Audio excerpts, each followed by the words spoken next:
All right, good morning, agents. This is Kevin Lauren. I'm the Director of Training and Marketing here at Alta Realty Group. And today we're going to be joined by DJ Bibb again from Fidelity Title, and we're going to go over preliminary title reports, which is a very, very important thing to be able to decipher and go through as an agent. So before we get into today's presentation, I'm going to bring Bill Seitz, our corporate broker, on the line. Let me see if I can find Bill. All right, good morning, Bill. How are you, buddy? I am doing well. I stayed out of trouble last night with the Halloween action and feeling good for that. Good. Bright-eyed, bushy-tailed, right? Yeah, my kids are no longer trick-or-treating, so that's, you know, fun, but I miss those days. But yes, but then again, I don't. So there we go. I'm right in the same boat with you, buddy. A lot of fun, but it's like, all right, that was, was a good era. Yeah, I got to go see my nieces, and they're cute as can be, but they're not mine, and we get to hang out for a little bit and go home. Perfect. All right, I like that. Anyways, yeah. But yeah, anyways, a beautiful day down here in Southern California, and we are ready to get after it. Got a couple things to talk about before we bring on DJ Bibb, which I'm excited to have him come on and do this presentation. But in the quick lead up, we got some important finance news today as I hop onto CNBC and look at the markets, as I do every Wednesday and actually most days, just follow what is happening in the financial world. And as you can see, the rates have dropped. I got the first email this morning. Rates were improving on the mortgage front, so that was good. It's not anything super drastic, but the key headline is 10-year Treasury yield falls ahead of the Fed decision. So you're expecting some language out of the Fed today. It is anticipated that they are not going to raise rates at this point in time. And that's pretty much indicated by the fact that you see that the 10-year has dropped. It looks like almost 9 basis points, if I can read that there, or 7 basis points. So that's encouraging. Hopefully we'll get some clear, firm language there and everyone can kind of feel better about that. And then Debbie's not going to be on this morning. She's got some meetings, but next week she's going to be reviewing some do's and don'ts for home buyers and with regards to their credit and best practices leading up to a home purchase. So I think that will be a nice presentation for her to review a pretty good general overview with credit and purchases and how to get everything in order before you make that big purchase. No, that'll be great. Looking forward to that for sure. Yeah, and today we're gonna go into how to read a prelim. Some of you may be good at it already. Many of you guys are seasoned, but I think it's a pretty good topic because it's not maybe the most sexy topic of real estate, but these are things that do happen in transactions and happened to me last week. I was working with DJ on looking at a chain of title and we encountered some weird stuff. So, we got to know the stuff as real estate professionals and we got to know how to advise our clients when we do come into these issues. So I think DJ's got a special prelim that he's used to teach with along the way. And so let's get him on there to get after it. And then if you guys have any questions too, we can make this look interactive. If you have questions, DJ's once again is an expert at this. And so let's, take the time to put in the chat, or Kevin, you can monitor that. If we have some stuff that we want to stop for a second and address, feel free. Absolutely. Yeah. Good morning, DJ. How are you? Good morning. I'm doing great. Thanks. Thank you. Thank you all again for having me. It's exciting to be here with you. And as promised, every time I come on, I'm going to either be sharing a tool that can help you in your business or something educational to either help you in your business or make you, more confident with your knowledge base and talking to your customers and going through your transactions. So that's great, DJ. And I just wanted to say, it's awesome that we have, DJ, and he can, obviously be looking at these title reports, but as the agent, you really need to know this stuff. So this is going to be some really good info for you.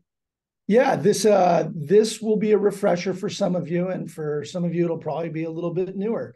But I think at every education and experience level, you'll get something out of this and you'll find it interesting. So anyhow, without further ado, let me share my screen and we can pull up the report I have prepared for you guys today. Awesome, DJ. Thank you. Okay. First off, is that big enough, or should I zoom in more? Maybe zoom in a tiny bit, just because I know some people do log in with their cell phones. So how is that? That's much better. That's much better. Okay, great. Okay, so this is what our preliminary title report looks like. The main page, there's not a whole lot on this front page. You've got your title order number. This is the order number that any title company would be referencing to look this up. You've got your title officer. So I'm a title rep, so I'm your contact. But we have our counterpart in the office who actually handles the file, and them and their team do the closing. They are the officer. You've got your escrow company, and you've got your property address. And basically what it says in this paragraph is in response to your request for title insurance, here's the condition we see title as we would insure it today. Now, that said, you should all know that this report is kind of a living document, meaning things on it will change and come off throughout the transaction as escrow does their job, and we prepare for closing. So those are really the key things on this page.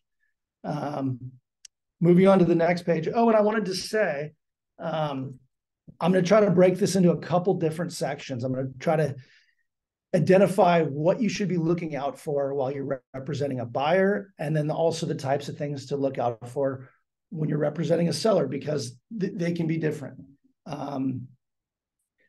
Things that you're going to look out for when you're on either side are going to be red flags, and people may have different definitions for what those are. My definition for a red flag is anything that can prevent or delay a closing. Okay. Some things are like a notice of default. I don't think that is a huge red flag, because if it was just filed, there is still plenty of time to close the transaction. It's something worth noting, but unless you have like a 6-month escrow, it's probably not going to hold up or prevent closing. A notice of trustee sale, on the other hand, means there's actually a foreclosure auction scheduled, and it's usually a couple of weeks out. So I think that's a big red flag. I think everybody needs to know that date, and that's going to be the target, is to close before then. So anyhow, anything that can prevent or delay closing, I consider a red flag. So that's what we will be looking out for. DJ, quick question. Yes, sir. Once the notice of sale is filed, how quickly does title get that information and have it, in the report? It's a great question, Bill. So on this page, right, we have a few pieces of information. The first being the effective date. Now, this is an old report, so this is an old date. But the effective date is the date that all records are current till. And that's not going to be the same day that you're looking at it. So, for example, in Orange County, if you record a document today, it takes 10 to 14 days for the county to process it and release that information to anyone. You could even physically go down to the county, and the information you get is not going to be from that day. It's going to be from 10 to 14 days ago. And we refer to that date as a plant date. It's the date the title plant is current till. Here on the prelim, it shows as an effective date. So does that answer the question, Bill? Yeah, no, 100%. I think a lot of us aren't aware of that it's not just current. You don't just get to go walk in, file, have your documents or whatever, and it's automatically current. That's a really important thing to know, that you really aren't, you're about a week and a half to 2 weeks basically behind, right? Correct. Yeah. And I think that's one of the biggest reasons for title insurance. I think a lot of people think, oh, title insurance, it's kind of a racket, you have it, but you don't really ever need it. The truth is we have two big risks we're exposed to. One of them is, the plant date, the gap in information time. We take that risk. We will update our reports again the minute before closing and make sure we don't see anything new, but we're still taking a risk on what's happened in the last 10 to 14 days that we can't see. An individual buyer or a seller, that could be catastrophic to them. You know, they could take a really big loss on something that happened during that time period. Whereas a title company, that's what we're here for. We're prepared to take those hits periodically. It's kind of the cost of doing business. Bill and I had a lot of fun anecdotes about when we were selling property in southern Mexico, the early 2000s. We had a lot of interesting title things, didn't we, Bill? Well, yeah, and the chain of title down in there in Mexico is not as clear, and you have huge families and people that have interest in the property that come out of the woodwork. So you're trying to close a transaction. So, we got grinded on a few of those, Bill. Anyway, proceed, Bill. The other way we take our big risk, cost of doing business type risk is through the use of a starter. So the way we produce this report is we don't go back to the beginning of the chain of title and put our report together right from the beginning of time. We use what we call a starter, which is the last known policy in place. So whoever the last title company was, we go through our database and we get a copy of that and we update it from there. Okay, so we're making that assumption that they did their job correctly and they were not exposed to any risks or claims. And again, every company makes a mistake from time to time, and that's where we see a lot of claims. But again, that's a cost of doing business to us, where that could be a huge catastrophic risk financially to a buyer or a seller. So anyhow, on this page, you have your effective date. Then you have right here the policies to be issued. There are two types of policies. There's a owner's policy and a loan policy. If there's going to be a loan on the transaction, then you're going to see a loan policy here. If it's an all cash transaction, then there will just be an owner's policy. And the owner's policy is what protects the buyer. It protects the new owner from anything having to do with the previous owner or any previous owner for that matter. Because as you know, real estate becomes collateral for any number of debts that an individual can incur, from child support liens to money judgments, taxes, mortgage debt, all kinds of things, IRS. So we want to make sure none of those items pass forward to the new owner, and the owner's policy is what protects them. The loan policy, that protects the lender. The lender, if you're going to place a loan in first position, the lender wants our guarantee that their loan gets first position, that there's not already a loan ahead of them in position. So anyhow, these are the policies listed on here to be issued.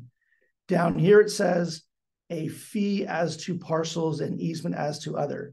So as you know, fee simple interest, right, is when you get to own the land. If this was on leased land, you would be buying leasehold interest, and it would state that right here. So if you see leasehold interest, you would see that. Easements, it means in addition to the land you are buying, you also are getting some easement rights over another parcel. Here it has, and this is the most important item on this page, is the vesting. Here's where you're going to find your owner, okay? Bruce Eliff is as an individual. Now, whether you're representing a buyer or a seller, you always want to glance at this and make sure this is the name that matches your contracts. If it doesn't, you want to know why. It could be, any number of reasons, right? But you want to know why you would not be dealing with who you presume to be the owner. So that's where you'll find that. On the next page, we have our legal description. Now, most people don't pay too much attention to a legal description, and that's okay. But this is what a title company actually insures. We don't necessarily insure a property address. We insure the legal description. And as you see, it says parcel 1, lot 112 of tract 3357, and then it goes on from there. So this, because it says lot and tract, we know that this is a single family residence. If this were a condo, it would say unit 112 of tract 3357 in condo plan. It would make a reference to a unit and a condo plan clearly here in the legal description. Now, parcel 2, right? This is where, and it mentions non-exclusive or pertinent easements over other lots. So what this means, right, is that this property has easement rights over another, because this is in the legal description. There are 2 types of easements, right? There's ones that benefit the property, right? The property gets rights over another. And there's easements that burden a property, meaning you have to give up rights of your property to another. Anything in this section, the legal description, is when this property gets rights over another. It's benefiting this property. You will also find the assessor's parcel number on this page, just under the legal description. It's right here. Moving on. Okay, this is what we call the exception section. This is really the meat of any preliminary title report. This is where any items that are showing open or active on the chain of title are going to be shown. Now, there are 2 main types of items in here, okay? There's going to be items that can be, we'll call them payoffs, and that's anything that can be paid off through escrow and removed, and then it will not show on the final policy. The other types of items are items that run with the land, meaning this is not attached to the current owner. It's not a loan to be paid off or a lien of any kind to be paid off. This is something that is attached to the property, and unless it's terminated or expires, it's going to carry forward from owner to owner. Those are things like CC&Rs, things like utility easements, things like land use agreements. Those will all carry and forward and run with the land, so to speak. So when you're representing a buyer, right, that's really what you want to find out, is you want to look at all the items that are going to run with the land, because those are the things that your buyer is going to inherit or get with the property. That's part of what they're getting. When you're representing a seller, right, it's kind of the opposite. The seller doesn't care what runs with the land. He doesn't care what easements are on this property. He's getting rid of it. All the seller really cares about is the payoffs. What is it going to cost him to get rid of this thing and move on? So those are really the 2 types of items. And then there's the red flags, right? Where whether you represent a buyer or a seller, you always want to be glancing for a red flag to make sure that your closing is not going to be delayed or prevented. We already talked about notices of default, notices of trustee sale. Another big red flag is a lis pendens. A lis pendens is any open lawsuit or legal action that states the name of the property. And that just means that there's something going on in court, and the court will not allow the sale of the property until that's resolved. It doesn't always mean it's, the seller's going to be a loser, but it means the property is kind of on hold until that can get, resolved. Bankruptcies can kind of be the same thing. Bankruptcy court, so that's a court proceeding. The property would have to be released from the bankruptcy court. So anyhow, those are the types of things we're looking out for. So normally the taxes would be right here at the top. As you can see, when this was issued, the taxes were not yet due. So they're not showing here, but they would show here if it were due.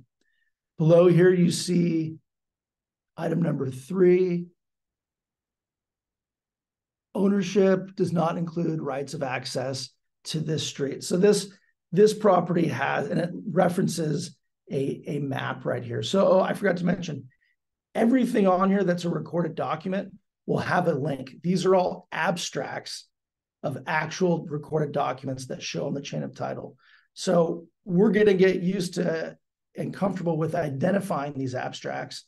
And then if you want to look at the whole document, you would click on the link and you could review the actual document. But yeah, this references a map, and it says that there's no access guaranteed from Camden Drive. So this property has a street on either side, and it's only guaranteeing, driveway access from one side. Not a big deal. Here's an easement, and I can see it's Pacific Telephone and Telegraph Company from 1959. So this is a telephone easement.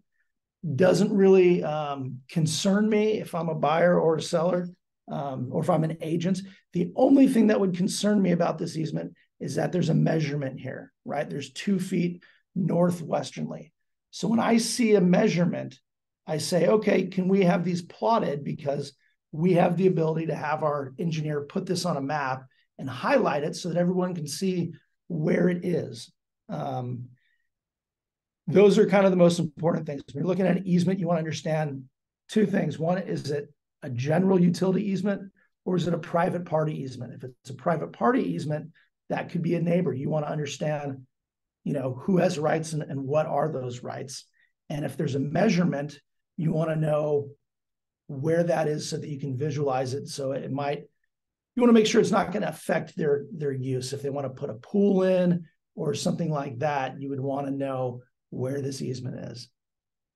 Especially if it's like a tear down. If it's like a tear down property and they're going to do something, that's important to know. If it's a brand new construction and the pool's already in and everything's already in and they don't have any intention of changing the use, the easements really aren't that relevant because everything's already designed and perfect.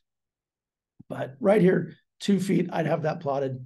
Down here below, air flight easement. It is what it is. It's been here. It just means airplanes have the right to fly over. Coming down, CC&Rs. Okay, here are the CC&Rs. These ones are from 1974.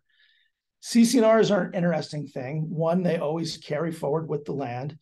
Even when the HOA maybe has been, disbanded and there's nobody really left to enforce the CC&Rs, unless they expire or are terminated, we have to continue to show them. And we also, because nobody ever replaces a CC&R, they amend them. We tend to show like pages and pages of updates to the CC&Rs on our older properties. Here is a deed of trust. So a deed of trust is a loan. So this is the first item that can be paid off. And it's for $1,240,000. Now these loan amounts, I have to add, these are the original loan amounts. Nobody has access to the current loan balance except for the borrower and the lender. All we know is what the original amount was on the date that it was recorded. So if they've made all their payments, it should be less. If they have not made all their payments, there could be some penalties. But this is what a loan looks like on a preliminary title report. Going down, here we have an encroachment agreement. Okay, if you're representing a buyer, we want to know what this encroachment agreement is all about. Is somebody encroaching on us? Are we encroaching on them? What's happening here? I can tell you right now, because I've read this, right, what this is. And I can also tell you that I have learned to identify them without even having to read the full documents. This agreement is between our owner and the city of Newport Beach. And what this is actually, it's to the benefit, in my opinion, of this property. This property has encroachment rights over the city's land. So if you've ever had a property that has like a sidewalk in front of it, and then there's like a parkway with a grass strip, and the city maintains that grass, well, that homeowner can go get an agreement with the city to replace that grass and put plants of their choosing, or maybe they want to pave it with paver stones to match their hardscape in front of their house. They want to make it look like it's theirs. They don't own it, but the city may allow them to improve it and to make it look like it's theirs. Same thing with driveways. If you want to have a custom stone driveway rather than the plain old cement ones that the city has. So that's what this agreement is. And having it with the city lets me know that that's probably what it is, and I might glance at it just to verify. If this was not with the city, right? If this was another individual's name, that would be not a red flag, right? Because it's not going to prevent or delay my closing, but it's going to be something I want to be aware of. It's an item worth noting, and I want to find out who is this other person that I have this agreement with, and whose rights are what? What are these terms? That's something the buyer might want to find out because they're going to inherit this agreement with the property. Moving on to the next page. This is another loan. DJ. Yes, sir. We have a quick question here from Don Kearney. He asks, will the title company attorney review or report any red flags in the preliminary title report for our agents? An attorney will not, but I personally will review any report you like. And I do that as a habit. Every sale transaction that I open, I personally review every title report and I email it to the agents with my notes of, hey, everything looks super clean. Here's what you should look out for, whatever the situation is. But yeah, I do that for every transaction. So once again, huge value add for you agents out there that don't have a go-to on the title. As you can tell, as DJ is going through this stuff, he's an absolute master at this. So once again, value add, client protection, transaction protection, all that good stuff. So let's keep going. Okay. Item number 9, this is another loan. And this to me was a red flag. And I normally don't call a loan a red flag, but this is a loan for $140 million. And I was like, is there a typo in here? This is only an $8 million home. What are we dealing with right here? So that alerted all of us. And I then found out through some research and discovery before I reached out to the agents, because I don't want to alarm the agents until I understand the situation. But this was an AITD, an all-inclusive, trust deed.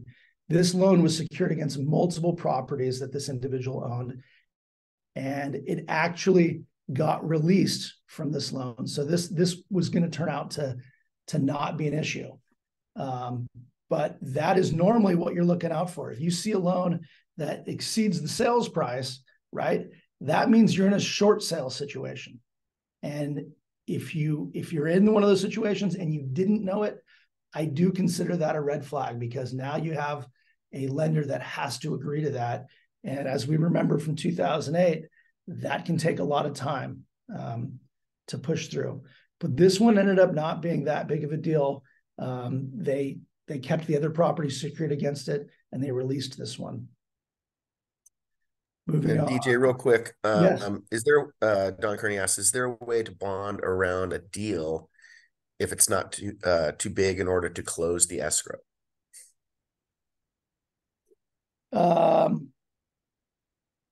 In what, bond around, like a loan payoff, or? Yeah, I'm not quite sure. John, if you could clarify that, we can get that answer for you. And then Charles Barnes has a nice comment. He says, that's super cool to add your notes with your prelim to the agents, because he's never gotten unsolicited notes from his title guy before. So that'll be that'll be a big upgrade for you, Charles. Yeah, I like to keep my clients out of trouble. That's perfect. But just to give an example about bonding around, yeah, we do bond around in certain situations. Like if there was I don't know, let's just call it a mechanics lien or something that turned into a judgment, right? They have to pay it, and they want to fight it. They don't know that they are going to agree to pay it. But there is a defined amount. Okay. If there's a defined amount, say it's, 200,000, then yeah, we can hold twice the amount. We can hold 400,000 per everyone's, authorization. And we'll do it for an agreed upon amount of time, call it 6 months. We don't want to hold it for a year or longer, but we will hold it until that dispute gets resolved. And then we would release that money to the proper owner of it. So yeah, in a situation where you can have a defined amount and we can hold proceeds, we can bond around. Moving down to item 10, what is this? Superior Court of California, Orange County. So this is a Liz pendants. This says, court action right here. So I would click on this and I would want to find out what I could, right? There's a plaintiff, there's a defendant. Why is there Liz pendants on here? So this right here is the big red flag I was talking about. This cannot close until this court case gets resolved. So that's a bummer for everybody, the buyer, the seller, both agents, and certainly for us. So when we see these, we sadly let everybody know. Hopefully, the sellers usually already know, but they don't always tell everybody ahead of time. But then we just play the waiting game. If this were a judge, like if there were an amount assigned to it, it would no longer be a lis pendens. It would be like a judgment, because they would have come to a decision on how much has to be paid. Now that can still be argued, but without an amount defined, right? We can't hold 10 times the amount. We can't hold any amount if we don't know how much our risk is. So that's a big deal. Moving on, item 11, notice of delinquent assessments. So this is a delinquent HOA payments. So the HOA has liened the property to get their money back. And this is only $1,300. So, where delinquent assessment and an HOA lien might sound like a big deal, the dollar amount compared to the sales price, this is nothing. This is just, sorry, Mr. Seller, it's going to cost you an extra $1,300. Moving on. Here is another lis pendens, pending court action, and this states our owner. So we got to deal with that one too. Item 13, another encroachment agreement, and this one is with Perham Shores LLC. So this ended up being, so that would grab my attention. I would want to understand what this agreement is and who this agreement is with. Turns out this agreement is with the neighbor, and there's, a raised concrete planter bed, right, that divides the two properties. And this just kind of defines the terms at which they're allowing, this planter to exist, even though it's, not off the property line, it's on the property line. So not a huge deal, but because it is with a neighbor, you always want to be aware of it. You don't want to be going into a neighbor dispute with a fresh, clean buyer that's excited about the property. They want to go into it knowing what to expect. Going down, item 14, another court action, another lis pendens. So this was a sad transaction. It was a nice, expensive one, but it turns out we never got to close it. This one never got to close. And it's kind of an interesting story. I'll share just the brief part of it. We got 2 of the 3 lis pendens cleared, and we had just one issue to resolve, and it never got resolved. And the issue was, this person who owns this property lost it at a foreclosure auction, and somebody else bought it. They then used their 6-month, 120-day right of rescission, and they got the property back.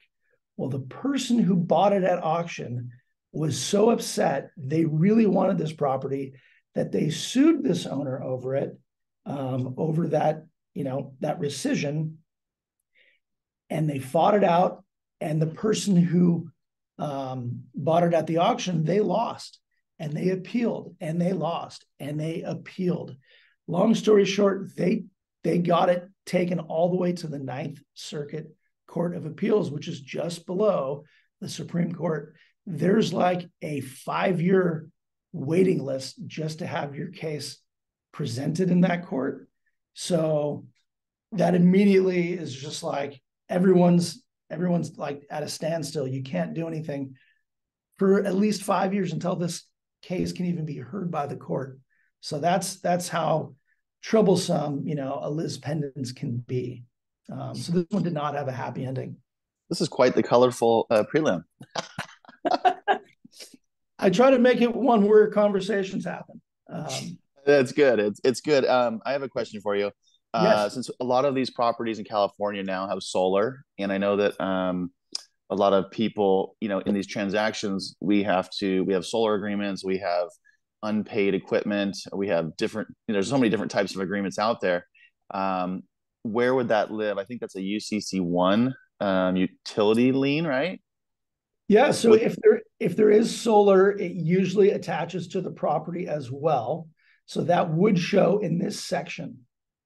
And that's a great topic. Anytime you see solar on a prelim or on a property, right, you want to get the title company involved as quickly as possible. And the reason I say that is because what we do, right, when there's a loan or any kind of a lien to be paid off, we pay that off in exchange for a reconveyance or a release, meaning that that item gets released from the property and from the person that it's in agreement with, and then we get to remove it, and the next person doesn't deal with it, right? Well, every solar company right now, it's still kind of like the Wild West. They all have a different way of releasing these. Some are leases, some are owned, some are financed, and every company has their own mechanism for releasing, and they all have their own timelines on how soon they're required to give you those documents.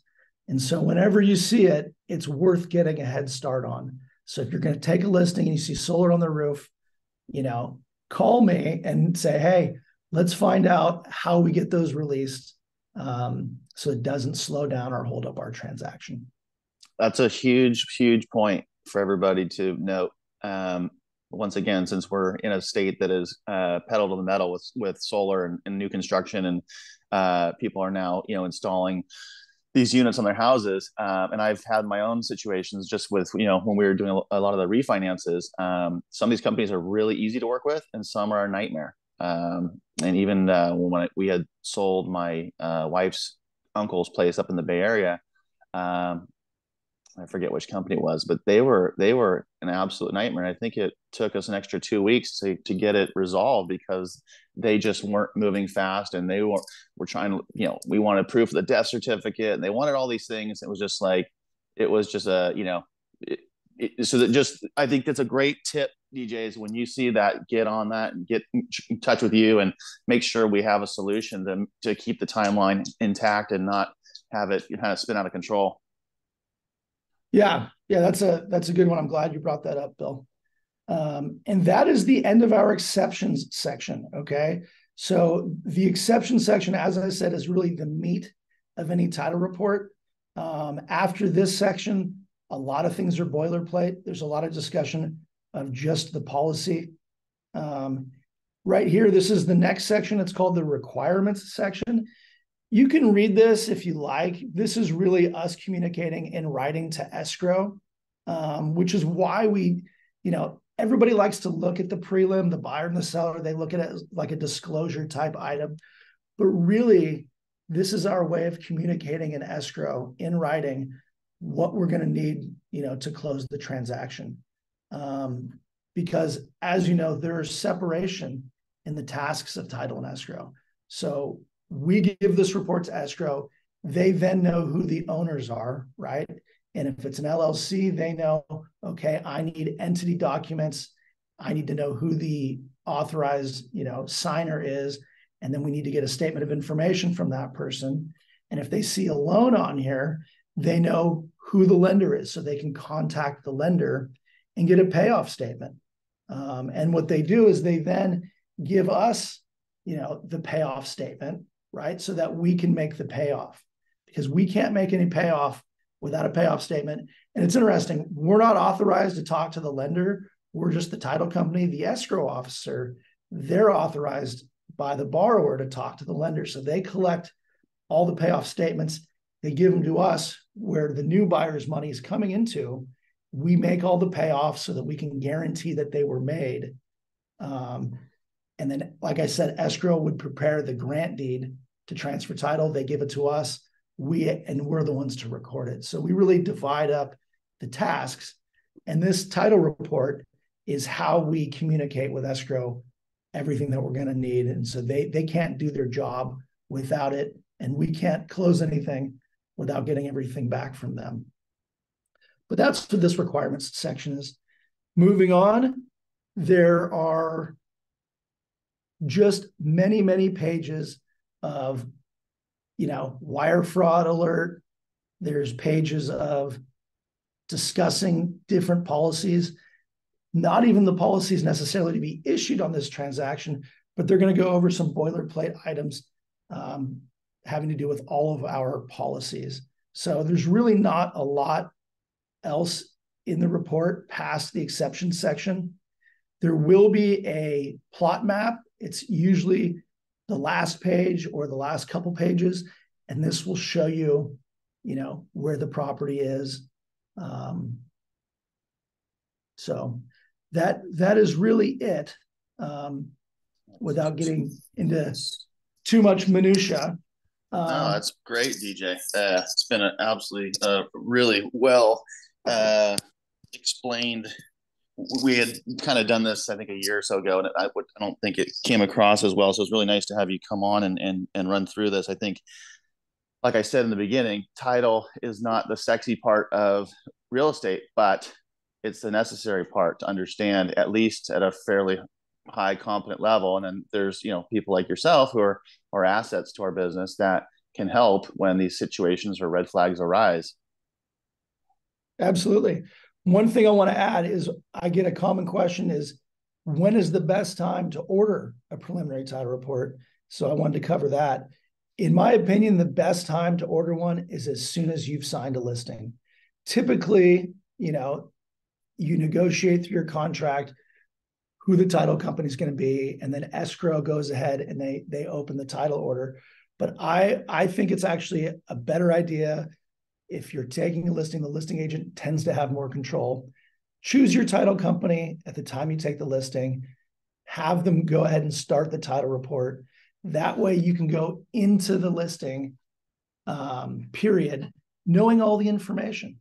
If there's going to be some complications in the vesting, maybe property was inherited, maybe it's in probate, maybe there's some trustees that have passed away, you want us to have plenty of time to go through that and to figure out every document that we're going to need. If there's going to be any red flags or anything like that, it's better to know these things so that we have time to cure them before you go ahead and open escrow. You would hate to get a cash buyer wanting to close in 5 days or less, and all of a sudden we have complications. I always like to get ahead of things like that.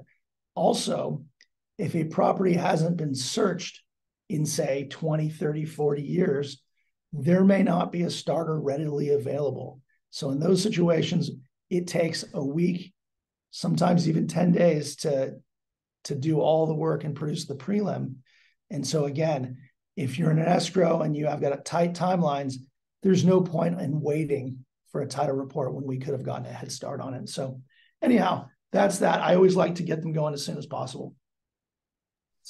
Really good point. I mean, if you have been in this business for long enough, you know that the little things that you can do to eliminate wasting time is massive. So that's a really good one, buddy. Yeah, and Kevin, let's make sure when you send out the replay, we'll include DJ's information again, just to make sure everyone has it. As always, DJ's always there to help you guys, and we're really excited to have him as an asset and part of our team to make sure that you guys are doing the absolute top tier, performance with your agents and your transactions and your clientele. So just make sure you utilize them, and we'll have DJ on in the next couple of weeks, and we'll review another topic or tool that will help your business. For sure. Really appreciate you coming on the webinar, DJ. My pleasure, guys. Thanks so much for having me. I hope that is helpful to a lot of you and educational, and helps you, be a little bit more comfortable and confident in reviewing those and going over them with your clients. If there's anything I can do to answer any questions, just let me know. Perfect, DJ. Well, agents, thanks so much for joining us. This was a really important one. With that said, get out there and make it a productive week and a great week. And we'll see all of you on the webinar next Wednesday. Thanks a lot.